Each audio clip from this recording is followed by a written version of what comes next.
Assalamualaikum warahmatullahi wabarakatuh. Perkenalkan, nama saya Indri Amelia Cahya.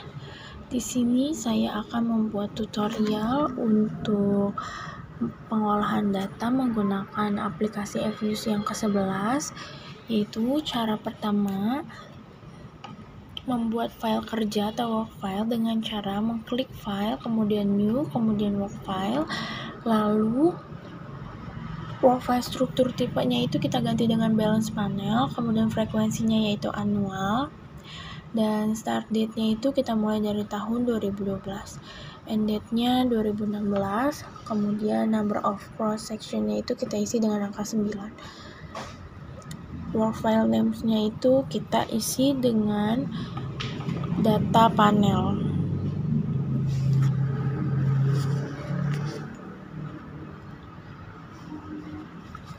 Lalu klik OK.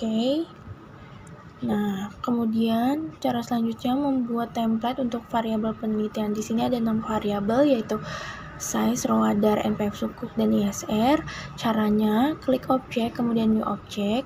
Nah, tipe of objeknya itu kita ganti dengan series. Kemudian name for objeknya itu kita klik the size selaku variabel pertama, lalu klik OK.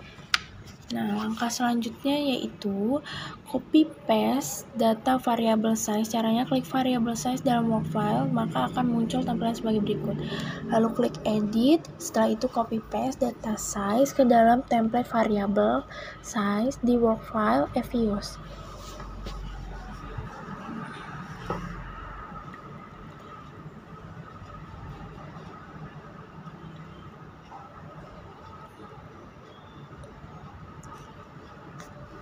Nah, sehingga didapat tampilan sebagai berikut. Selanjutnya, lakukan seterusnya dengan cara yang sama untuk variabel-variabel lainnya. Variabel lainnya itu ada row, dar, npf, sukuk, dan ISR.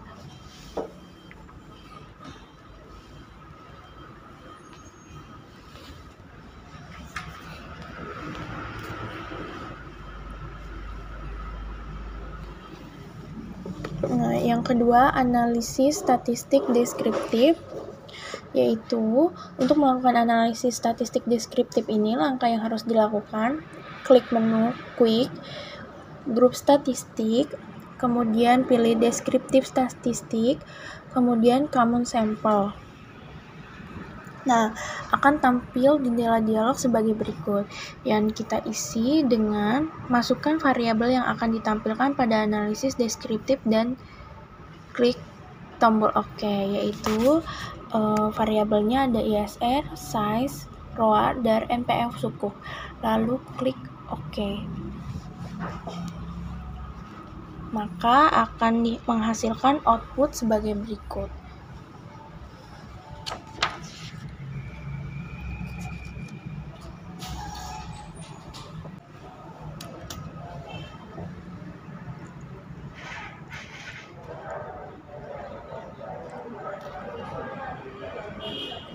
Nah, lalu kita klik name, kita beri nama Evius 11, lalu kita klik OK.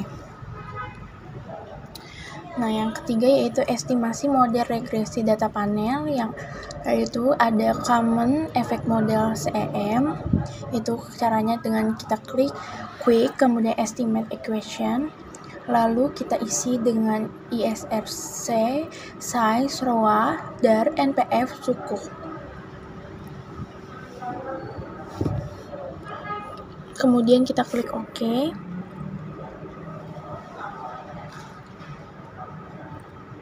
Nah, lalu klik tombol panel option, kemudian cross section dalam kondisi none. Kemudian kita klik OK. Maka akan dihasilkan bentuk common effect model seperti di bawah berikut. Nah, kemudian beri nama dengan cara klik name, yaitu Eki01, kemudian kita klik OK. Nah, selanjutnya ada fixed effect model atau FEM, yaitu caranya dengan klik nama persamaan EKI01 dalam work file, kemudian klik estimate, kemudian klik tombol panel option cross section dalam kondisi fix, lalu klik OK. Maka akan dihasilkan bentuk fixed effect model atau FEM seperti berikut. Nah, yang ketiga yaitu ada random effect model atau REM. Kemudian caranya sama, kita klik estimate, kemudian panel option, kemudian cross sectionnya itu kita isi dengan random, lalu klik OK. Nah, maka akan dihasilkan bentuk random effect model seperti berikut. Nah, langkah selanjutnya yaitu proses uji cow dengan cara menggunakan program FUse. Caranya yaitu pertama,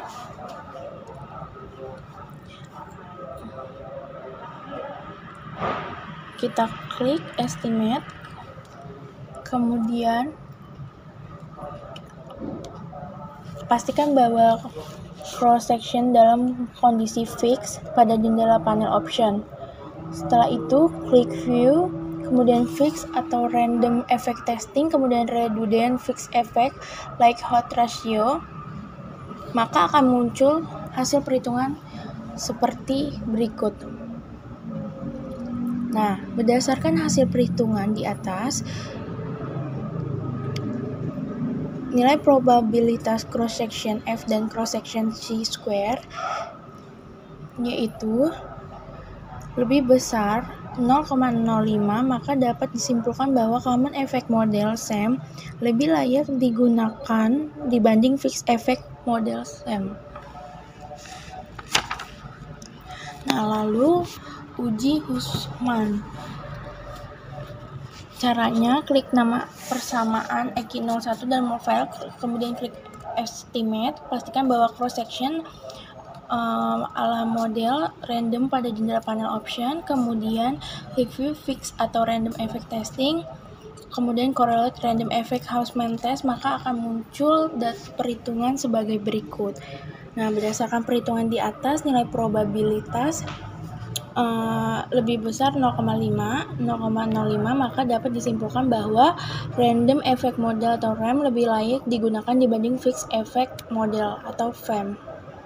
Kemudian ada uji Lagrange multiplier, yaitu dengan cara kita klik estimate. Nah, lalu pastikan bahwa cross section dalam model non pada jendela panel option. Nah, kemudian kita klik view, lalu kita pilih fix atau random effect testing, kemudian omit random effect, lalu Lagrange multiplier, maka akan dihasilkan perhitungan sebagai berikut. Nah, berdasarkan hasil perhitungan di atas, nilai probabilitas cross section-nya itu lebih dari 0,05, maka dapat disimpulkan bahwa CEM lebih layak digunakan dibandingkan REM. Nah, lalu kita ada uji multikolineritas, yaitu caranya kita klik quick, kemudian grup statistik, correlation. Nah, kita ketik variabel independen yang akan diestimasi, yaitu ada ISR, size ROA, DAR, NPF sukuk, kemudian klik OK, maka akan menghasilkan output sebagai berikut. Nah, dari output di atas dapat dihasilkan tidak dapat variabel independen yang memiliki nilai lebih dari 0,8, sehingga dapat disimpulkan tidak terjadi multikolineritas dalam model regresi. Nah, kemudian ada uji heteroskedastisitas. Caranya yaitu klik nama persamaan EKI01 dalam work file, kemudian klik view, kemudian residual diagnostic, kemudian cross section. Nah, lalu dependent test, maka akan menghasilkan output sebagai berikut.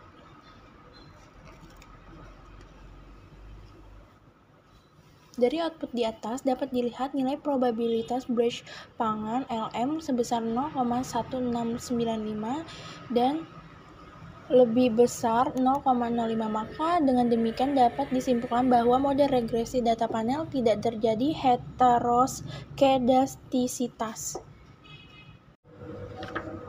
Kemudian ada uji kelayakan model atau uji F. Caranya yaitu klik estimate, kemudian cross sectionnya itu di nonin. Nah, akan menghasilkan data sebagai berikut.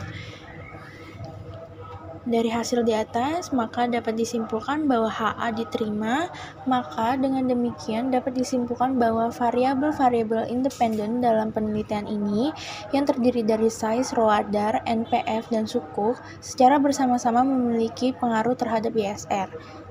Kemudian koefisien determinasi.